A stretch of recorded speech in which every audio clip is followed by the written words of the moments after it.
Hello viewers, my name is Sydney Schneider. Though it's not. My name is Sydney Winston. Sydney Schneider is my real name. I'm an atheist activist based out of Vancouver, BC. And I am presenting a series of videos that focus on people leaving Christianity or deconverting from Christianity. And today we have Z.A. Ishmael. This is Z.A. Ishmael. I will bring to you in just a second. There we go. There's Z.A. Ishmael. There she is. And she is going to tell you her story. It's 10 minutes long. And so, without further ado, let's just get into it. Because I was a Christian all my life, for 25 years, my entire family is Christian. Because I was a Christian, I understand what it's like when you think someone is about to speak down or speak negatively on your religion. You automatically go into defense mode and you want to reject everything that you hear. I'm asking that you do not reject what I am saying. Ask that you just open your mind, listen to what I'm saying, watch this video with an open mind. I'm not going to come off, I will not be condescending. I will try my hardest not to come off as condescending. And so the way that I'm going to do this is I'm going to talk about why I am no longer a Christian, why I have decided to no longer be a Christian. I'm going to do this in a 3-part video. And because I can't do it all in one, we'll be sitting here all day. I'm going to do this is the 3-part video. The first video, which is today, I'm going to do, is going to be very simple. Something that you don't have to do too much research on. It's pretty much a common sense thing. You know what I mean? And that reason, the first reason is because I'm African. I'm black. Okay? Now, I want y'all to think back to when they first started to say that, they want to do it with the Confederate flag. My people went out of their way to find all of the historical facts as to why the flag was racist.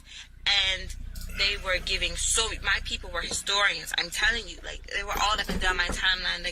They had all these historical facts as to what it meant to our people, what the Confederate flag meant to black people. You know what I mean? And you wanted to do away with the flag because you knew the history of it. You knew the racism in it. You knew what it meant to black people.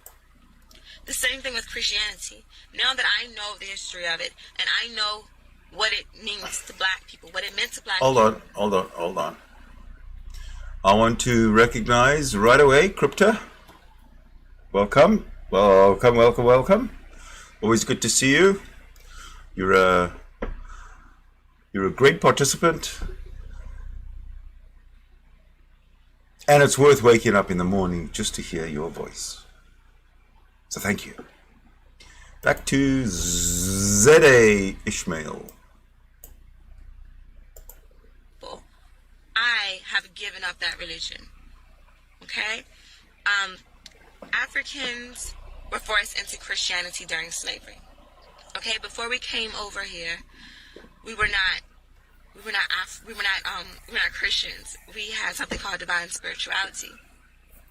Okay? We were forced into Christianity by the same people that beat us and raped us and tortured us and lynched us.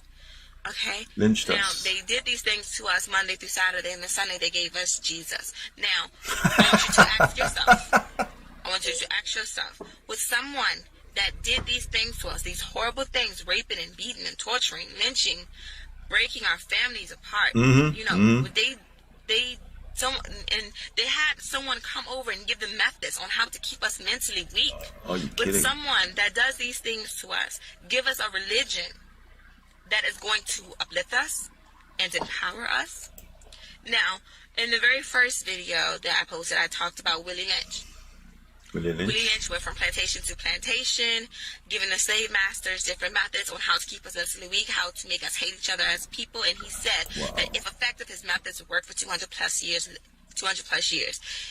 That was in the 1800s. And 200 plus years later, his methods still work very well with us. We are still very much mentally enslaved. Willie Lynch spoke very highly of King James, as in King James Version Bible. Yes, that King James. Yeah. Now, bear in mind that this is a very, very young lady. Okay. So I really hope to see slews of similar videos from people this young coming out and admitting that critical thinking has straightened their view of reality. And reality is as it seems. There's no sugarcoating it. It is what it is. He spoke very highly of him. Now, with someone that is giving methods on how to keep us mentally weak, speak highly of someone that's writing a book that is meant to empower and uplift us. I want you to ask yourself that question. I'm not going to answer any of these questions that I'm asking, by the way. I want you to ask yourself. I want you to think, which is something my people don't do too much. Think. I want you to think. Okay? Now, he spoke highly of this man that writes a book that is meant to uplift and empower us. Now, the Bible does condone slavery. Yes, I know that there are parts in the Bible that does, like, people, when I say that, people always mention Pharaoh and then people go, yes, that is in the Bible, but it also condones it. That's one problem with Christians. They always just look at one part of the Bible and ignore the rest of it. You can't do that. If it's in there, it's in there. Okay? And so there are many verses that condone slavery. My personal favorite is Ephesians 6:5. Slaves, obey your earthly masters with fear and respect, and sincerity as part, just as you would obey Christ. Now, if a slave master reads that verse, what does he think? He's thinking, okay, so my slave is supposed to obey me, supposed to fear me, supposed to respect me the same way he does Christ. Okay? So now that they've given us this religion, they give us the scripture, and what does the scripture say to a slave's mind? Is, okay, I'm supposed to treat this white man like Christ. So subconsciously, it associates the white man with Christ. It associates the white man with God. So what that does is it makes the white man a superior and it makes the black man an inferior. So that's what that does. It makes you, and it brings you down. It makes you think the white man is up here and you're all the way down here. You know what I mean?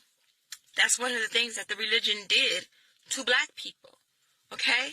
Now, if a slave master and a slave has the same God, whose prayer does this biblical God answer? If the slave master is praying for his slave to be respectful and fearful and obedient, what is the slave praying for? Freedom. Well, for centuries, the slaves didn't have freedom. So whose prayers were being answered? Oh, that's so good. And there was a law written in 1705 in the Virginia Slave Act. You can look this up. And that law said that any person shipped over here from a Christian country was to be a servant. And the servant was to have decent food, decent clothing, decent shelter, and they were not to be whipped naked. If they were to be whipped, they had to keep their clothes on. And any slave master that did whip them naked had to pay that servant. That was a law now. That same law also states that any person shipped over here from a non-Christian country, that would be us, black Christians, that's us, you would be a slave. We all know how they treat a slave, and then you would be converted into Christianity. That is a law converted. Written in 1705, Virginia Slave Act. Look it up. Now, there were mothers, slaves that were mothers, that they would raise their children up to be Christians. From birth, they would raise them up to obey their masters and everything, and they were Christians, and they would take them to the slave masters, like, okay, so will you accept my child? Can my child be free? Because they're Christian. And so they had to make another law. It's in the Virginia Slave Code Act. Look it up. They had to make another law that said that Christianity will not bring you freedom. You cannot be free just because you are Christian. And wow. You are not exempt from any other treatment, any other punishment that any other slaves get. Wow. They had to make a law because of that. Because mothers were raising their children to be Christian, and they felt like, okay, well, we're going to go ahead and accept this religion, but will you at least accept my child because we accepted your religion? And no, they didn't. And so they had to make a law because of that. So I want you to just ask yourself, are you sure that you're serving who you think you're serving? This was a religion given to us by white men. We did not have this religion before we came over here as slaves. That's right. And there are thousands of religions around the world. Everyone thinks that their religion is the correct religion. Everyone. Okay? And I think that's one of the reasons why black people are so divided because of religion. You know, everyone is divided because of religion, but black people, I think more so than any other race, we are everywhere when it comes to religion. Like other races, that the majority of them, you know, pretty much practice the religion for their people. Black people are everywhere. They have no idea what religion they're supposed to have. And the reason we're so confused about it is because we did not come from religion. We come from spirituality. And so if you think that Christianity is the correct religion, then that means that you subconsciously are grateful for slavery. You are grateful for racism. Because if there was no racism, if there was no slavery, you would not be a Christian. And you and all of our people would burn in hell if there were no racism and slavery. If that's what you think. Okay? If you think that Christianity is correct, if you think it is the right religion, that means that you have an ancestor somewhere in heaven that was lynched. And he's in heaven with the very same men that lynched him. That Yes. is your logic. Figure that out. Your religion. Okay? Now, explain that to me. like I said, I just want you all to think about everything that I'm saying. I'm not trying to make you convert or anything. I just want you to think. I don't want you to think like me, man. I just want you to think. That's all I want you to do. That's Okay? well. Once you think, the product of thinking is conversion, deconversion. You think, you become less Christian until you become not a Christian, until you laugh at yourself for actually having been a Christian, and then you get angry that Christianity actually exists. I think that's the fallout. Too bad. Now, like I said, this video was very simple. Everything was pretty much common sense. It's not something that you have to do too much research on unless you want to go do some research on Willie Lynch and the Virginia Slave Code and the Virginia Slave Acts. You know, that's something that I would, you know, suggest you do some research on. But everything else is pretty much common sense. You just use your brain to think about that. Would they give us a religion? Slave masters give us a religion that's going to uplift us and empower us. You don't have to be atheist just because you're not Christian. You don't. I'm not an atheist. I gave up my religion, and I have never been closer to the Most High than I am now. Ever. You'll get to atheism. That's it for today. I love you all. Bye-bye. See? Leaving Christianity is a thing. How they separate themselves from God is something that I don't understand. Because God and Christianity is pretty much the same thing. I'm not too sure how these people, how they rationalize. But I tell you what, Dr. Darnise is going to explain, this is just an add-on video, why black people are leaving Christianity. Now, I don't know if she's a real doctor. I'm sure she is. Well, we'll find out. This is Dr. Oops. Let me just change her name. We can't have her with the wrong name now, can we? What does she call herself? Dr. Darnise. Dr. Darnise. This is Dr. Darnise. And she's got something to say.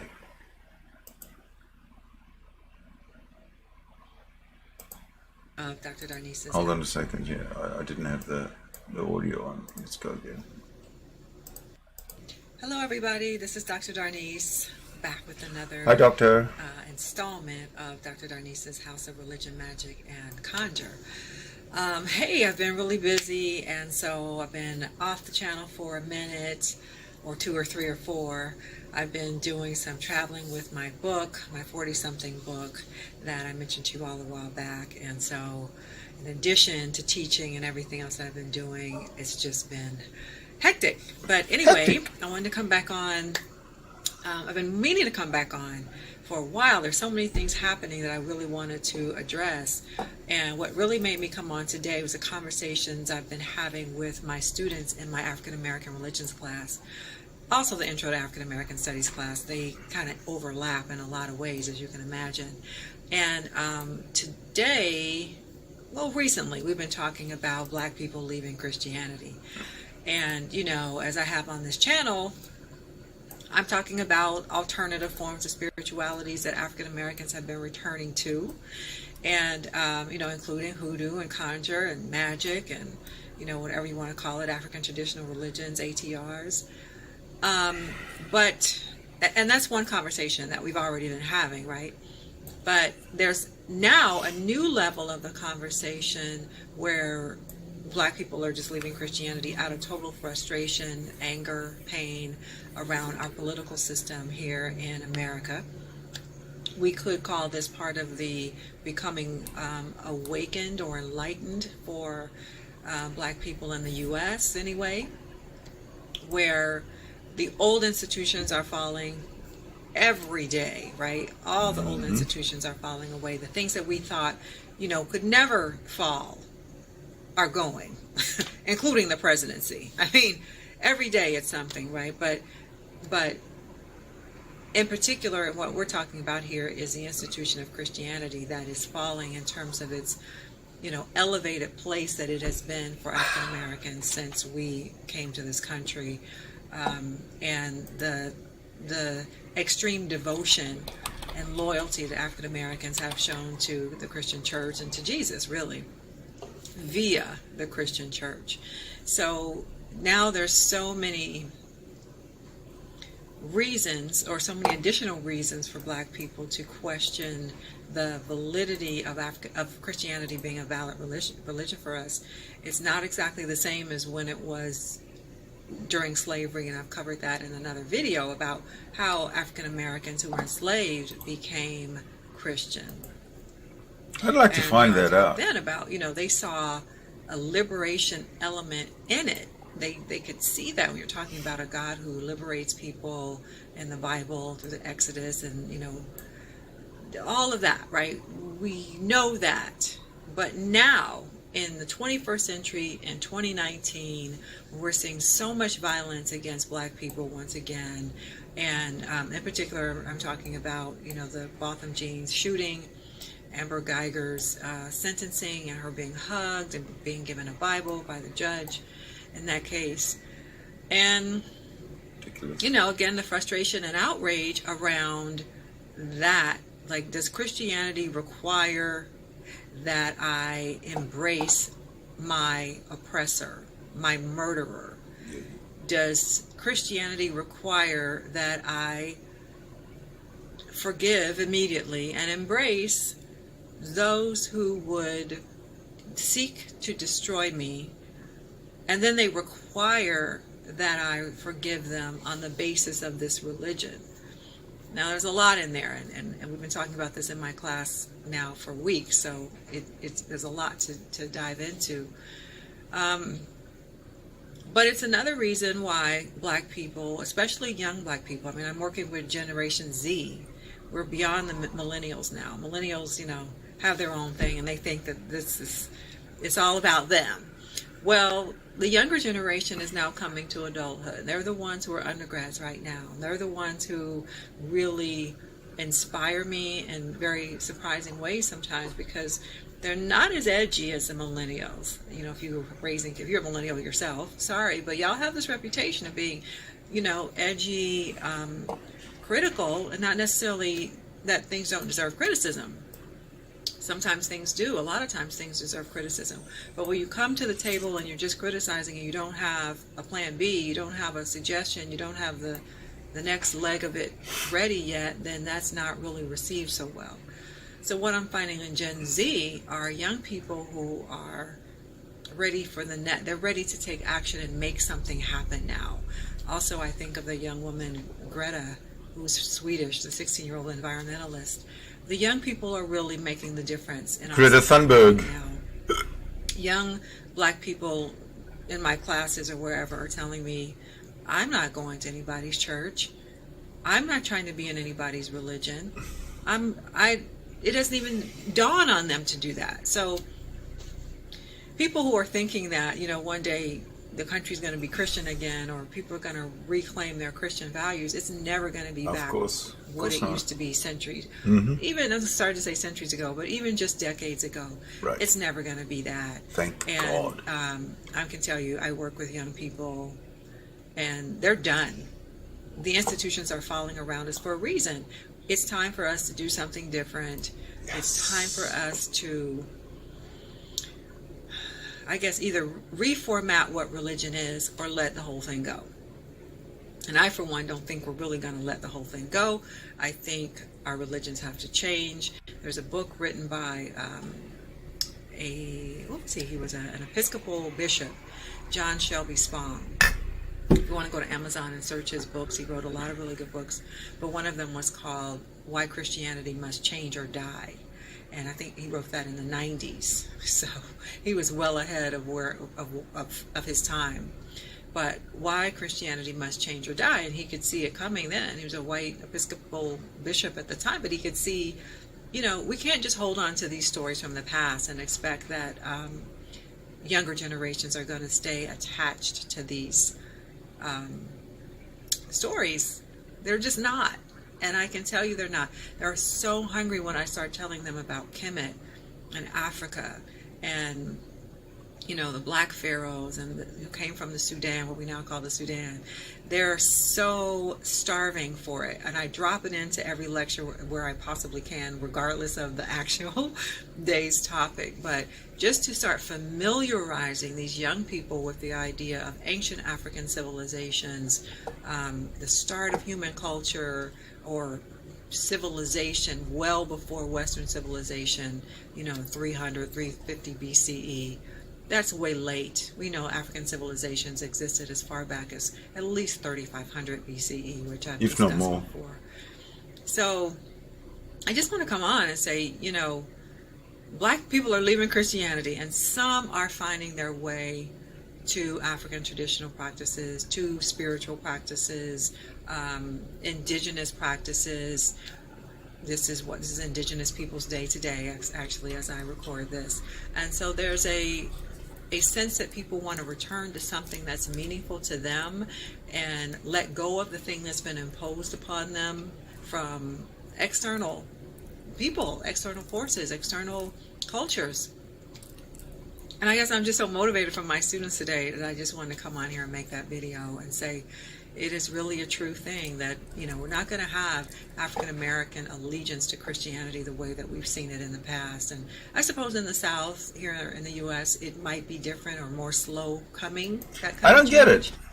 I don't get how in the South it's more slow, because in the South they were the slaves. The slaves were in the South. You'd think that in the South, the Christianity amongst Christianity amongst the slave population, you'd think it would have evaporated the second they became free. I need to find out what the hell's going on. How come these people are still holding on to their oppressors' religion, the religion that oppressed them? Same goes with the indigenous people of North America, the Native Americans or First Nations, however you politically correctly want to allude to them. How come they're holding on to this nonsense, abusive religion that is Christianity that fucked them up in the first place? I don't understand. So I'm in California. Everything here is so way progressive and liberal. But I expect it to be the same, similar, in the not too distant future, because as we see every day, our old institutions are falling. Younger people are not attached to these things, y'all. Mm-hmm. And they're hungry for the next. They're already looking. They're ahead of me. They're asking me about, tell me more about the African. Tell me more. Tell me more. Tell me more. What is conjure? What is hoodoo? They are so hungry for it. So rest assured, I'm in the classroom giving them, as much as I can. And I'd like to have your feedback. I'd like to say thanks for hanging in and waiting for my next videos. I appreciate you watching.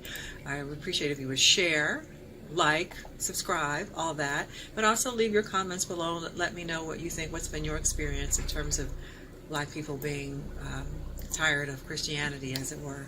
Like Malcolm X said years ago, he didn't want to be part of a religion that required him to turn the other cheek against an enemy that would oppress him. I know, it's weird. So this, obviously in the 60s. And so here we are. So, all right, I'm going to leave you with that. Again, like, share, subscribe. The channel is growing. We're almost at 1,000 people, which is like amazing because 2.76 thousand right now. 2,700. Well, until this year. This ended maybe 2,760. She's wow, got. I could really get to 1,000. So we're getting close to that. So I appreciate you subscribing and sharing and all of that. All right, bye for now. Bye-bye. So, yeah, that was a double header. But I do want to... Like the final straw, let's say. I do want to look for videos next when I get through this. There's tons of Christians leaving Christianity. Young Christians. But anyway, once I get through that, or maybe I'll intersperse them with, if I find some stories of First Nations people leaving Christianity, and maybe talking about why they stick with it when their elders, when their ancestors were killed by Christianity. It's a big issue. It's a big problem. I'd like to discuss this. It doesn't look like there's a posse. There's enough of a posse for a discussion right now. So if I go right over here, you'll see that there's just a few people. But why don't I take a moment to recognize the people in the chat? Cryptomeria, as always, fantastic to see you.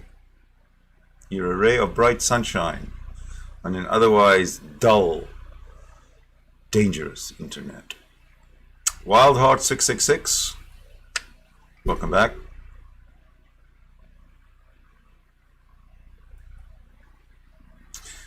So that's kind of why I don't think that we're going to get much of a hangout going. I'm going to try and get a meet up later on. I'll put up the what is the time? 6 o'clock. Yeah, maybe in a couple of hours we'll get a meet, or maybe even less, depending on how things work out here. But nevertheless, I do want to thank everybody for joining in. Thank you so much. I always look forward to your feedback. Leave some comments in the comment section down below. Thank you so much for watching, and we will see you pretty soon. Bye.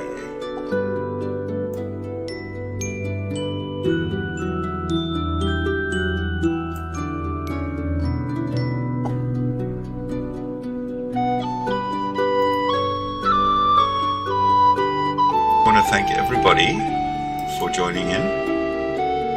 Thank you so much. I always look forward to your feedback. Leave some comments in the comment section down below. Thank you so much for watching, and we will see you pretty soon. Bye.